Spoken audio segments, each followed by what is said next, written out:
Hello and welcome to another episode of the Jimmy Rex Show. Today on the podcast, we have the founder and CEO of Teebox, Preston Unck. And if you guys haven't had the opportunity to visit one of these locations yet, by the way, they are quickly growing. They have almost 50 locations either built or being built right now. This is kind of the future of golf. This is a sport that has absolutely just taken off since COVID, and Preston is at the front of kind of the future of what this looks like. So we dig into that here on this episode. This is one of those episodes if you're an entrepreneur or, have an idea about a business of your own, you're going to love this episode of how Preston just took action and made this happen. So without further ado, let's get to the show. Also, today's podcast is brought to you by Bucked Up. This is their lightly carbonated protein. This is the rainbow candy flavor. These are 100 calories, you guys, 25 grams of protein. In fact, when I go golfing, I always start with one. In fact, I start every morning with one. It's kind of like my morning coffee. They don't have caffeine, but just kind of get you going in the morning, and super healthy way to do it. So if you are in the business of drinking a lot of protein right now or trying to look for some new products that taste good, check out Bucked Up Protein.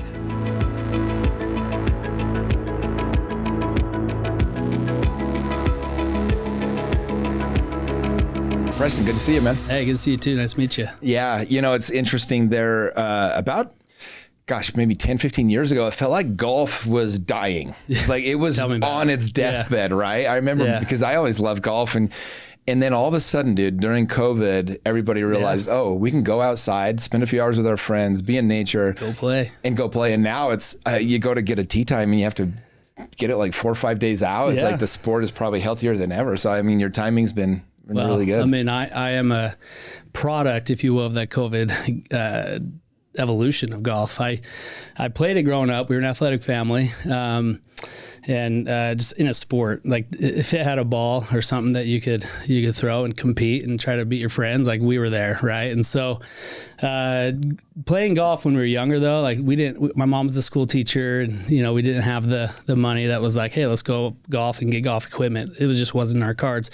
Even though I had a grandpa that was a member of a country club, it was like at that time, like, you don't bring your grandkids to play golf. So we just went to the pool. But, going in business and family and exiting a couple of businesses, I just had opportunity. And I was home, and my neighbor who was worked at a course, Del Stewart, his 80s, he's retired, just worked to just get free golf. So, hey, come play, come and join this men's league. And you kind of tease because golf was never, I never took it serious. I played baseball, and my brother played football. The swings do not complement each other. They don't, for sure. But I found my Nike slingshots, and my older brother, when he played in the NFL, he had a Nike deal. That was my graduation gift. It was like he needed to spend a little more money on his it was going to go away. And Mason got me some slingshots 15 years prior to, when I actually pulled them out and used them. And it was fun. You just get hooked. Golf has that ability to just pull you in. I think that's what happened to a lot of the world, especially the new entrants of the game that really found out, like, hey, it's competitive. I used to compete in other sports, and I kind of lost that edge in sport. I did it more in like sales and business, that adrenaline of closing a deal. Like that was like, for me, like fourth quarter, like how to show up, So when I got into like golf again and established a handicap, it was like, dang, like I want to get better. So I think there's a lot of people, and that saved golf, really, if you think about it. Like when I opened this business, and I'm sure we'll get into it, it was like I still did the same research I would have done if I opened one of my former startups, like software and whatnot. And so, I learned like 2017 and 18, like this game was failing. Like PGA was figuring out what to do to get it on TV still. And, there's still people interested, but that market was actively like what I called, like they were dying. Yeah. I remember they were really worried about the sport. I remember being worried about it just because I like golf, So how did you go then from just kind of having a loose interest in golf to starting a company around it? Like what was the impetus? Well, so I had exited a company to WeWork. Really awesome experience. Started from 6 of us to You were one of the first ones that went WeWork? Yeah. Sorry, it was team, but we exited to WeWork. Oh, got it. They bought you guys. At a time that was that part of when WeWork was just going nuts, grabbing everything? Well, they grabbed everything. They wanted to be a software company, right, for the valuation. And it was a great experience. It's cash deal, like something that we couldn't turn down. but it was at a time to where they went from $64 billion valuation to an $8 billion bailout by While SoftBank. they were doing the buyout? Right after our buyout. Like the year I had to stay there to transition and do that. So thankfully you got the good exit, but then you had to go and through we had shares too in WeWork where you're just like, dang, like this is the next Amazon. It was, what a great career. What was that dude's name? Adam Newman. Oh yeah. Man, we could go 45 Did you ever meet minutes. Oh yeah, many times. And I mean, from showing up when you bought our business in, bare feet and talking about, of course, Utah, a lot of LDS and things like that. I very similar to you guys. Like, I feel like I'm, not getting religious, but ushering in the Messiah. Like he himself, he had that kind of, I don't know if I call it Godism, where these founders, these CEOs can get very like, they get that, they start thinking that they're, chosen or something. Yeah. And, he could sell anything. He was really just charismatic on how he could present and get you just so into this conversation. You're talking about like SoftBank, one of the, like that fund that, they don't give money to anybody, right? And when they do, if it fails, they take you. It's pretty much what happened. But getting back to the story, I mean, it was a really interesting experience for me because I learned a lot of what not to do, but I just I wanted to get back to something that I was passionate about. And I went to Lucidchart. I don't know if you've heard of them. Big, awesome company.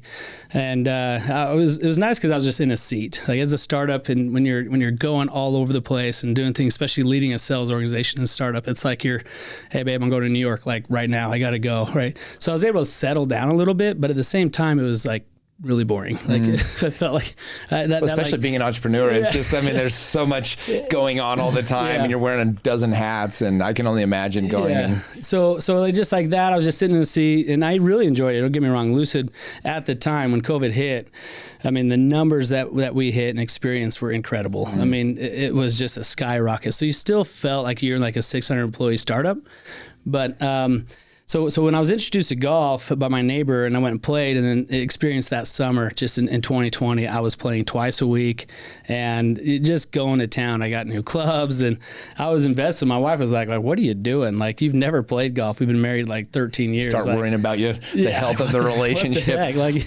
Like, a lot of guys do use golf to avoid being around their family. Right. My dad did that. Is that right?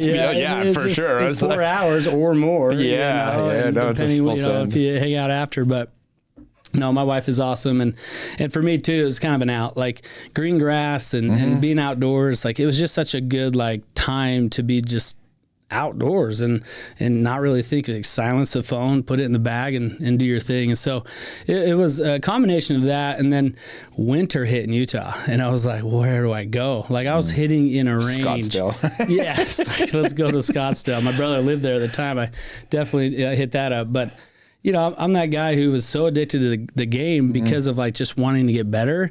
I'm hitting in a range when it's snowing, and it was covered and had a heater, but like I'm still hitting in the snow. I was like, what? Like asking myself, like, you're insane, dude. Like just take a few months off. But I really started to love the game, and then when I watched it on TV and I watched like just how kids got into it and youth trained, and how I myself wanted to get better, I just saw some gaps. I was like, there's no like physical presence in the game, right? Like you're not trying to get stronger or athletic. That was what originally helped Tiger Woods to stand out. He was the first guy that took his physical, side of everything so serious, and every single part of his game was better than everybody else's because he was such a physical specimen over them. And it was, I think the world like understood that and they got it, but nobody implemented it other than like high-end golf. And that's the thing about golf just in general. And what really COVID did, in my belief, to golf, it brought in a different demographic that helped bring more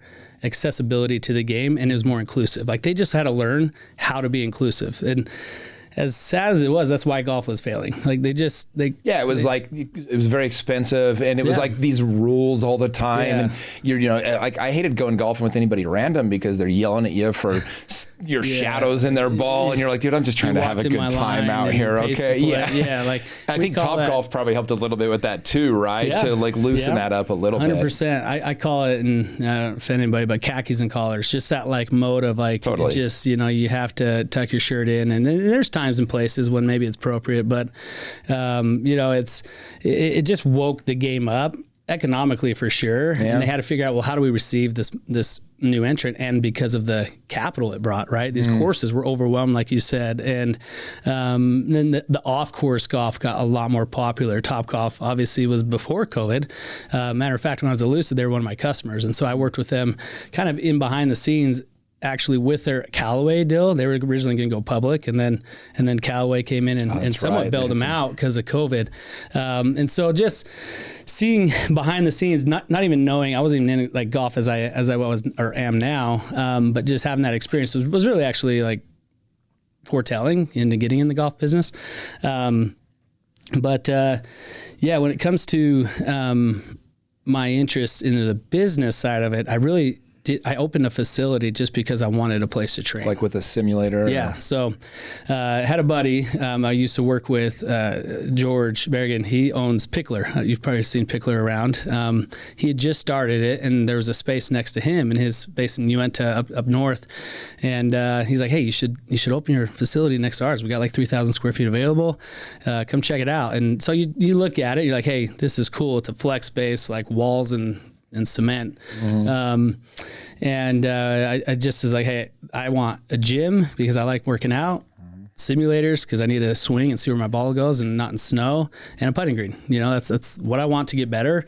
And hopefully like 30 friends join me so that I can at least like pay my rent. For part of it, yeah. We're good. Like we got something.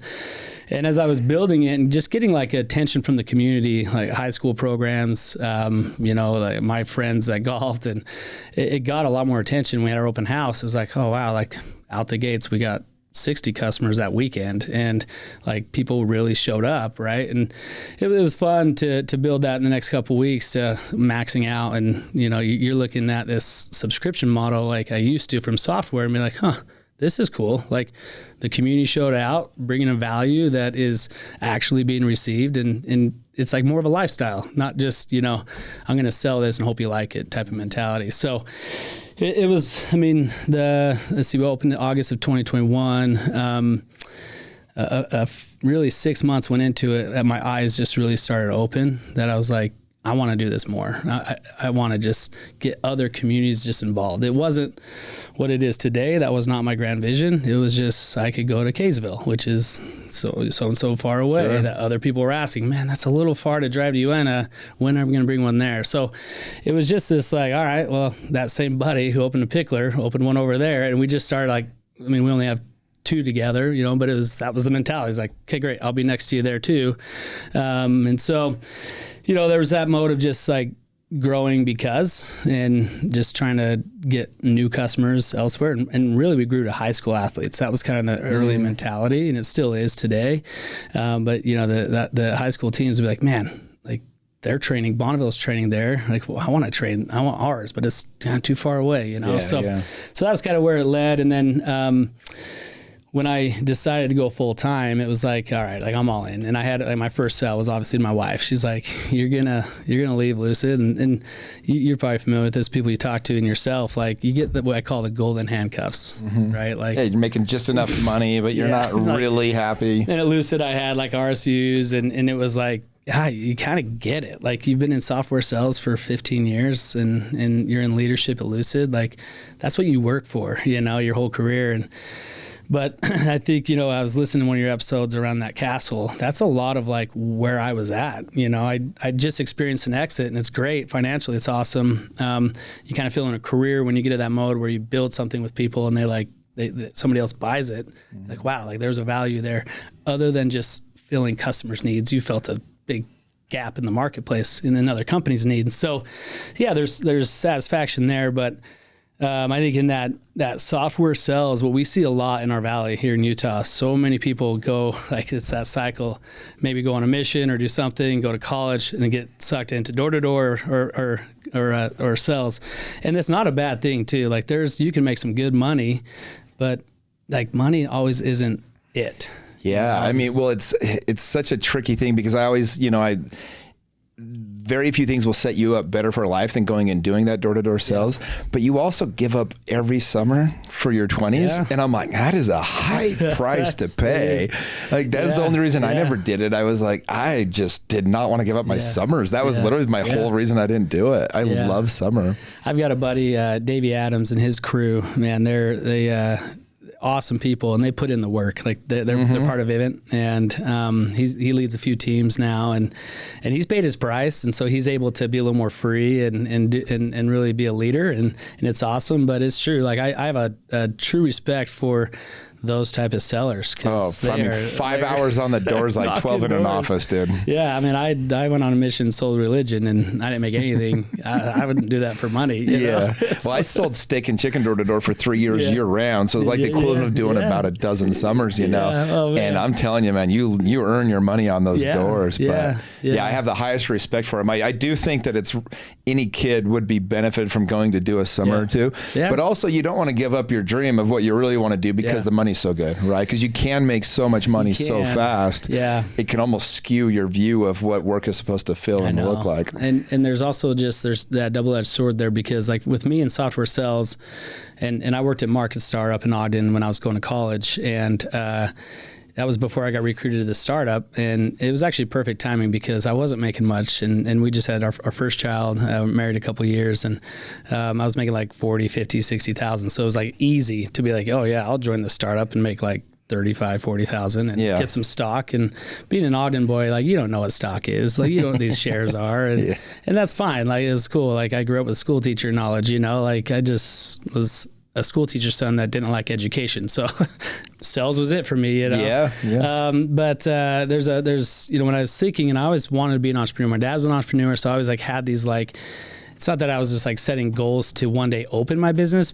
I didn't know what it was. I just knew I wanted to get into it. But seeing the struggles of being an entrepreneur and the sacrifice that my dad made and things that he did as an example, my vision on being an entrepreneur was like, I want to go get in and learn the ropes of really sales. Like I feel like being an entrepreneur, you are a seller through and through. Well, if you're not, you're always having to outsource the thing that's going to cost you the most. And you, right? If you can sell, then it's like my coaching program. I'm my own sales guy. Yeah. And so I don't have to pay somebody 30, 40% of the contract. I'm able to do so much more with it because I am the sales guy. 100%. And you're selling your business. Like, you know, we raised money as we started to really grow and take this serious. And so, you know, it's been a strength. Now, not every entrepreneur needs to be a seller. Like, you know, I think there's that, like, if you've got a passion for something and you're not that people person, you got to go get one. And I think people can adapt too, right? As you say, you coach people. Like, people will invest if you got a great idea, and especially if you're the brain, right? Like there is that talent. You have to just be the person that just has that vision, knows where it's going, can accumulate the pieces, whether that's, you know, having a sales guy or whatever. So for me, it was, I wanted to put in the work, and I always had ideas. You know, I'll kind of go to the story that I like to tell a lot. We have franchisees in every week from all over the country now that are asking, you know, the founder, like, how did you get into this? And, you know, tell the story kind of what I did when it comes to the neighbor asked me to golf. But one area to where, you know, I was always had this, like, okay, like I have this idea, and I'd go and run it through. And it was usually around the software world, because kind of growing your career up in Utah, especially in the last 15 years, you can get caught in traps that's like, if I'm going to be successful, I've got to go start a mega software business that's going to IPO or going to exit for $1 billion. If not, why start it, right? Yeah. And so, you know, you'd have those ideas and thoughts, and it's funny, I'd go to like, you know, my wife has always been supportive, but very like grounded and like, hey, we obviously got to take care of our family, you know, and when you have a young family, that's hard sometimes. It's just like, hey, well, like I need health insurance and benefits and things like that. But I'd go to my mom and she'd be very supportive, but she'd always be like, but like, you're just like stay at your company, right? Like she'd always put those seeds and like, you do it, but don't leave. Well, right? It's funny. I always tell people, don't go to your parents or the people that love you the most for advice, because they're going to give you advice that's going to cause you the least amount of pain. To them. Right. Yeah. And so it's like, well, if you play it safe, you'll be fine. This could cause a lot of pain down the line. And so they're always going to make you want to choose the safe path. And unfortunately, most of the big success comes on the other side of that. And I, you know, you go like look back at my mom, and it was like, that's their nature, right? And I think everybody needs to have that backbone and be able to be like, hey, well, let me educate you through this process through also failure, right? I think that's important. Like, I'm going to go take this risk. But why I bring that up is, there was times when I had those ideas that it was definitely the right thing not to do them. You know what I mean? Like, they're just like, I think we can get emotional in these, oh man, like, and especially when it was around, usually when I would tell my parents or somebody about it, it was like, I'm going to make so much money. I feel like when I hear that from people, that's one of the signs to be like, maybe you shouldn't go all in if it's all about money, right? Sure. And so like in her wisdom, but also to like that, like also mentality of the system, right? Like the system taught my mom to go be a school teacher and go do 35 years in the same classroom in first grade, right? So there's this balance that we have to be humans and we have to be adults and make our decisions. But when it was time for the idea of Teebox, and it came to my mind and my passion for golf, I had 2 boys at the time. My oldest was 10, 11, and youngest was like 4 or 5. And she saw me with them, and her being a school teacher, a big emphasis of Teebox and where I had been in my career, I had exited a company. So she didn't know like what I would make and all that stuff, but she knew I was like, okay. Well, I go and I tell her, hey, I'm like literally sitting in the parking lot to put my first and last month rent deposit, which I'd never done on a commercial space. Like this, I could start up little software things that I do, and it was like fun. You started out of your house. Fell, and I was out like some AWS money. Like, But when I did that, I was literally calling her, to be honest, to like talk me out of it. I was like, here's like $30,000, like hard-earned cash. It's my cash. Like, I'm just going to give it to some lady who's, works for this commercial agent, and it's done. It's gone, And she just gave me this mode of like, you need to do it. Like, this is something that you should do. I see your passion for it. And in our conversations, a lot of that passion was centered around youth. And she's like, because it'll be something that they need, the kids need, the generation needs. And that was like, dang, like it didn't work. Like, she told me to do it. Like, all right, I'm going to like come out of the car and go tell, here's my $30,000 landlord, and let's go. Right. But, that was an interesting experience because, at the time my mom was also passing of cancer. And so like, you go through as an adult, and like you think you have it all together. I was 34, 33 at the time. And you're like, when you're the youngest and your mom is going through that experience and that like influence of, hey, you should do this when I usually tell you not to. Right. And I'm also passing.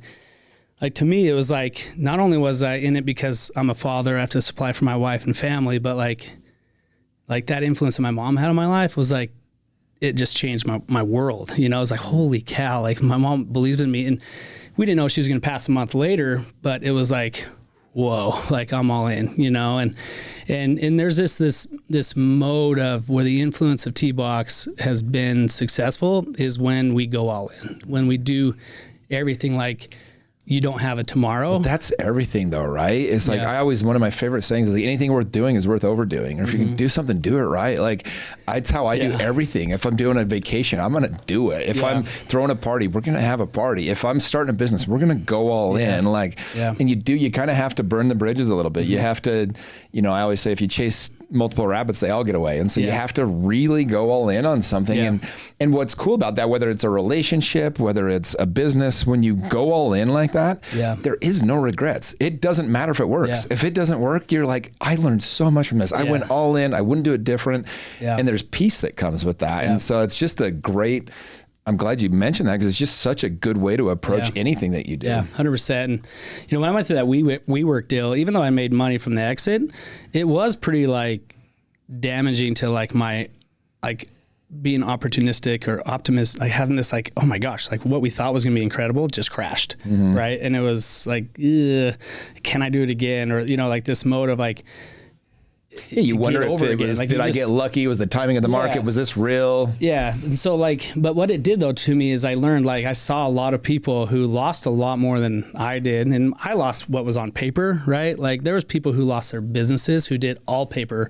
Was a lot of your transaction in equity then? Is that a lot of it? Most of it was cash. We were lucky. There was companies in the valley that had majority equity. I mean, I remember one of the particular meetings. I won't name names, but it's just this gentleman coming storming into our office because one of the executives of WeWork was there at the time, and he lost 75% of his business in one day when they crashed. And it, like what do you tell shareholders? Like Adam Newman was irresponsible and, spent $3 billion when he raised one. Like, you just can't do that. Right. Mm-hmm. And so but what I learned is like people rebuild. You just rebuild. Like you said earlier, like there's so many people had, during economic challenges, like if you can breathe the next day, you're going to rebuild. I tell people one of the gifts of life is to go broke. I don't know if you've ever lost everything, but it's like you get to this rock bottom and you're like, this was my takeaway. It's like, it's not that bad. Not that bad. No, like I'm good. I still have food. I have people that love me. I enjoy my life. You lose everything. And then all of a sudden you're not afraid to go for it. Yeah. People are so afraid to go to nothing. And it's like, no, it's not a terrible place to be. Yeah.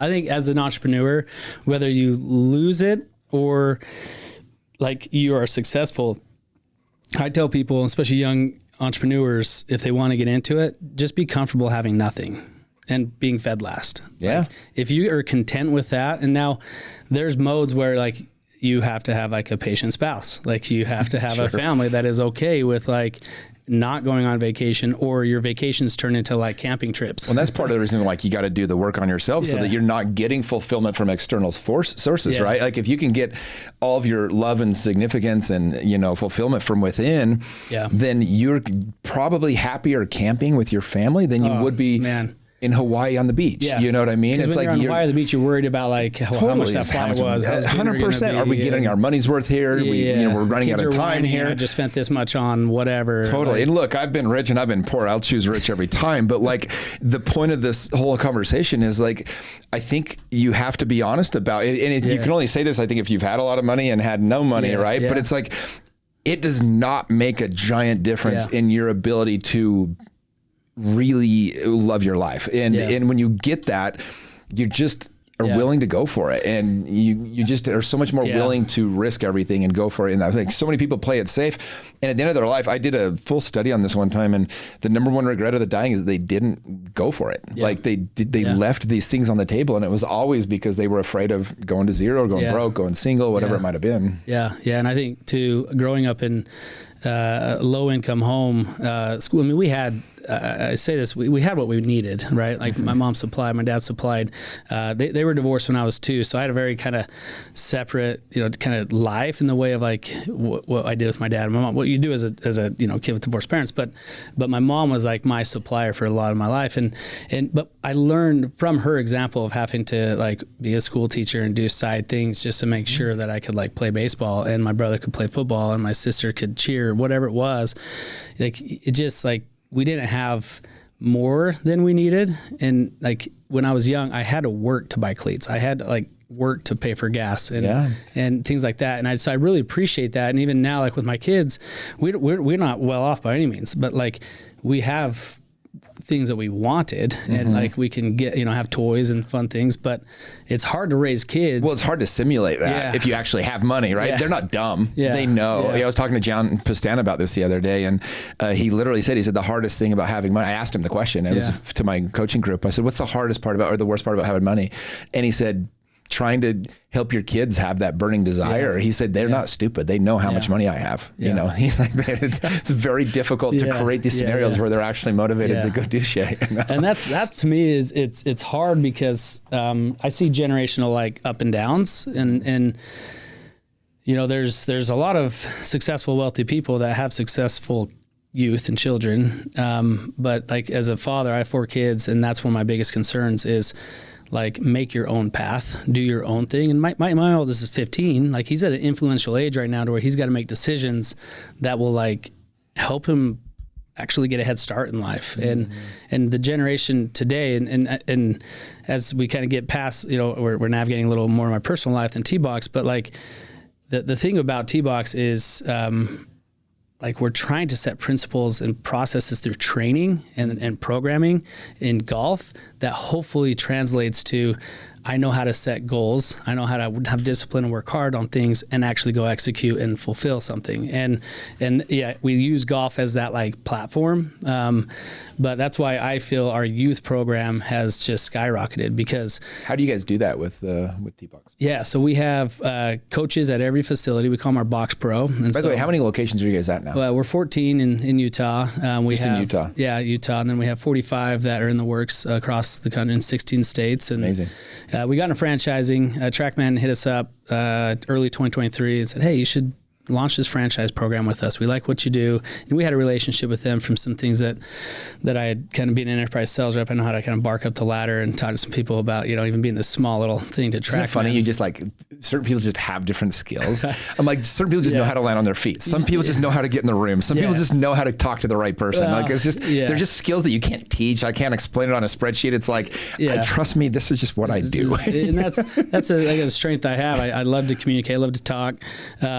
And when you put that in a business and a passion, I was talking to executives of TrackMan, Titleist, and it's like I have no business being there, especially if you go watch me golf. Like I'm still like a 10 or 12 handicap. It's because I love the business side of it too much and kind of like growing a business that impacts a lot of people. Yeah. My time will come. And that's the biggest thing. Like when I golf with investors, it's like a first couple holes, they're like, oh, so you just like really love the sport. Like they figure out like that I'm not like this stick. But honestly, that's an advantage that we have at Teebox is like we've gathered people who have a passion for golf, but also know business better. And they're through and through. And in the golf business world, that's opposite. It's usually people that are like amazing golfers that are like trying to find themselves in a career of golf. True, yeah. And we've been able to just come in with a different edge and different, success patterns. And then part of like how we structured our boxes, we call them, is a result of that. So like with our coaching program, our Box Pro, we don't really need them to be this like, hey, I was on this college team or I was a semi-pro and I was on some of these tours or I was a pro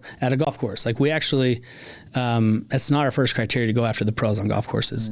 We want people that almost, if you think about like a concierge at a hotel, right? That can really drive a community. And when people come in, we have this rule of 60. So within 60 seconds, the Box Pro needs to greet them by name, right? And then within 60 minutes, they go to every one of our bays and give what we call a drop-in tip, right? And so they're just there to help. And because we don't charge for lessons, our coaching is all on demand. That's awesome. We don't nitpick people because golf is also very you also don't want somebody telling you your swing if you don't if you're not sure who they are, you know? It's like if you're not. And so if you can connect, then it's like, okay, I trust this person. And to connect, it's crazy. You go to Chick-fil-A or In-N-Out.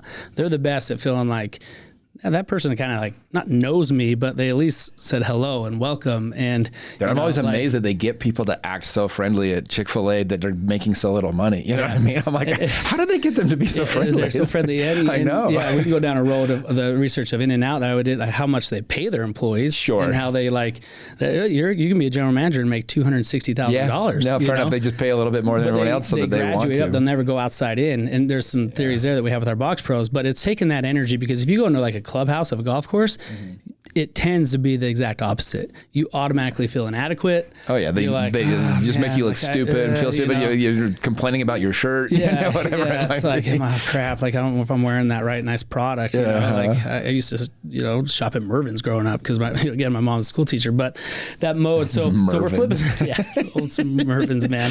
But we flipped it upside down, and so you got to go back to youth and what we're doing, like this energy in the game. Yes, from amateurs like adults like us, we either got into it more or played it more. But the youth, it's unreal now. Like my boy just tried out for high school, and you're talking to a high school coach up at Weber. They're used to having like 10 to 15 kids try out, and now they're having 40, 50, 60 kids try out, and they're like.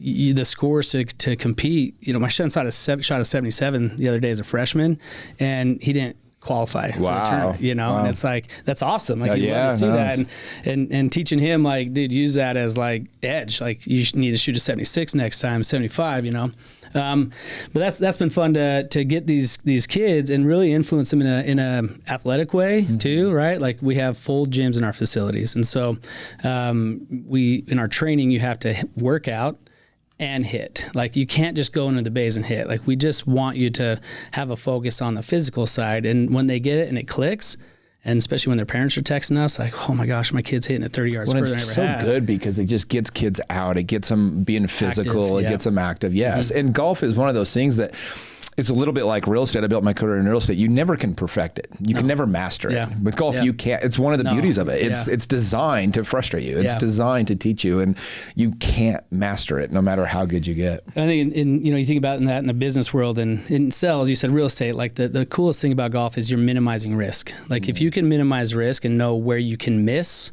then you're going to score lower, right? And I think that's awesome in business. It's like, okay, let's make sure that we're going to go after it. Like you said, like I'm going to pull out the driver on this short par 4. I'm going to go after it. But if I miss, I want to miss on this side and on the water to the left, you know, like those comparisons. And so, I mean, it's fun, like being in the golf business and having it be a mode of, our mission is to inspire through the game of golf. Like that's what we live through, and having a lot of career individuals that work with us. We have 32 full-time employees in our corporate office. Like it's crazy. You built this quick, man. Yeah. I mean, we're going after it, dude. Like it's the game is ready for it and it's received, right? It's not like we're just trying to like, a hope opportunity comes based on us planting a flag and putting a location somewhere. It's being received well, and the other businesses like Titleist, TrackMan, Ping, all the manufacturers, we were the fastest to grow organic accounts with them without being like a long time club seller like Dick's Sporting Goods or things like that, and so it's been fun to see their recognition of our energy being a little different. I think it kind of challenges them a little bit. Kind of funny story. Just this December, we had the PGA show in Orlando, and we had 30 locations in the works at the time, right? And so when you're thinking like, I don't know how the golf business was before 4 years ago. Like I'm just like, and I don't care. Like my mode is like, I'm just going to do what I think needs to be done for our business and the game and the industry. And I go into this PGA show, and again, having this like sales background and being at 1,000 tech shows in my career, right? You go into, I'll just say a manufacturer booth because I don't want to say them by name. And it's like you have to almost like approach them, and there's like 30 people in there, and they're like this big glorified manufacturer. And like, you're like, dude, I'm trying to sell your product in my stores. And they're just like, no, you've got to go through this, dude, that, dude. I'm like, why are you here at a trade show? Like, you usually go to these to like push product out and make connections. And so we quickly made a connection with them, and they came in our office and they saw, I mean, we've got a 12,000 square foot office up in Centerville, and it used to be a co-working space, and it's just a beautiful office. And it has a location in the front. And people are like, oh, wow, like you guys are legit a business, not just like a simulator, like just one of these pop-up lounges that are all over the place. And yeah, you've raised $8 million capital and you're putting it places to grow and things like that. So it's been a really interesting transition to where it's like when you talk about earlier, like sending it, like when I quit my golden handcuff job, I was not going to not send it, like, and you match that with the energy in the game and with like, the industry is receiving things like if it makes sense. For example, like our training and programming, like the coaching model, that's why we went from a 13% annual membership rate to a 76% in like a year and a half, And you talk about annual recurring revenue versus monthly recurring revenue. It's a game changer in business, So it's been a lot of fun. But yeah, man. So what's your vision for ultimately how many locations are you hoping to get? I mean, obviously as many as possible probably, but like what's kind of your vision for the next couple of years? Yeah. I mean, locations, like we have to grow physically to be able to get like our training in these markets. And the beautiful thing is golf is everywhere. Like we were just in Ireland when we you guys favor cold weather places that can use it in the winter more or not necessarily? It's funny. Like once we broke this mold, that's like, we're a player development facility. We don't rely on those trends of indoor golf. Like that's true too, because like even when in like Arizona and Texas, some of those places, it's too hot to golf. Like St. George, 4 months out of the year, you do not want to go golf there. I mean, trust me, seasonality still helps. Like we don't say it doesn't. Sure. Especially new locations as they pop, right? But being tied now as a player development facility and the programming that we have and the testimonials and stories, and when we get in market, how we market. They get it. And off-course golf is, there's more rounds played off-course than on-course last year. That was big change in the industry. Yeah, and so we're doing better in the way that we get about 60 to 70% of our net new memberships in a market annual out the gates. Within a month, of opening doors. So from like a franchise model, when you can pop like that and start making your money back and not just have this like steady pace, that's been really attractive in the franchising world. Yeah. So do you guys, or do you keep some of them corporate, or are they all franchised out now at this point? We have a few corporate, and we are going to do more corporate in the future in like kind of a plant your flag in certain markets and let it grow around. It was just using capital wisely and strategically there. And so, that's kind of being a big push. We also launched a tech company, a sister company that is called Forge, F-O-R-J.